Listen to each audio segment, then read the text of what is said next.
une carrière couronnée de succès. Au début des années 2000, Diams a vu ses albums être certifiés de disque d'or et disque de diamant. Si l'ancienne rappeuse avait énormément de succès, c'est au début des années 2010, après sa conversion à l'islam, qu'elle a mis un terme à sa carrière.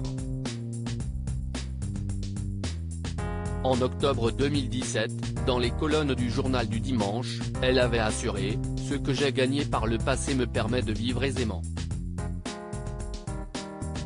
Interrogée sur ce qui lui permettait de vivre aujourd'hui, l'ex-star de la musique a révélé aux Parisiens vivre toujours de ce qu'elle avait gagné à l'époque.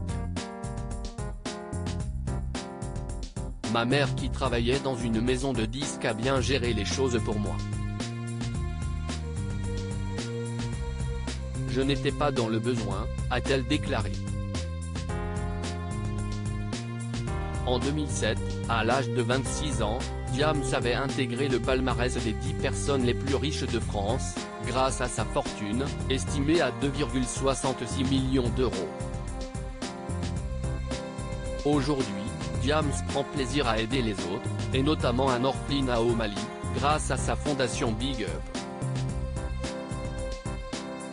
Pour le Parisien, elle a expliqué « On subvient aux besoins de ce lieu depuis 10 ans. On a financé le terrain au départ et le bâtiment a été financé par la ville de Fresnes.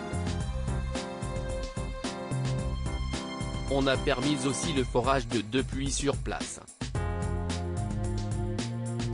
On mène également des actions plus ponctuelles comme distribuer des paniers repas pendant le Ramadan au Niger, au Maroc, à Mayotte. On a aussi acheté un générateur électrique pour un hôpital qui accueille des enfants handicapés aux Comores.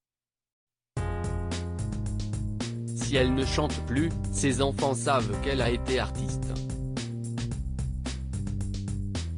Évoquant sa fille, l'ancienne rappeuse a révélé « Quand on était encore en France, elle voyait des gens qui m'arrêtaient dans la rue, qui pleuraient en me voyant.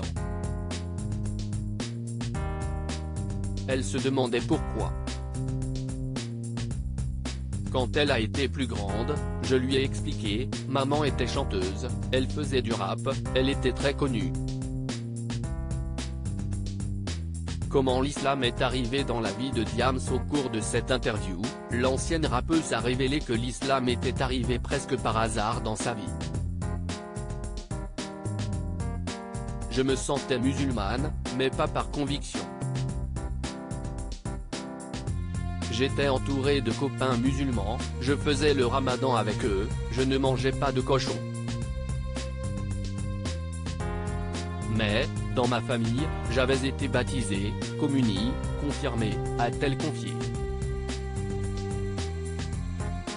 Évoquant son déclic, Diams a ajouté « Tout commence après un dîner avec Vita et une autre copine qui nous dit « Je vous laisse, je vais prier ». J'ai eu envie de la suivre, je me suis prosterné, et ça m'a fait du bien. J'ai eu l'impression de parler à Dieu, ça a été très fort, immédiat. À partir de là, je voulais lui parler tout le temps.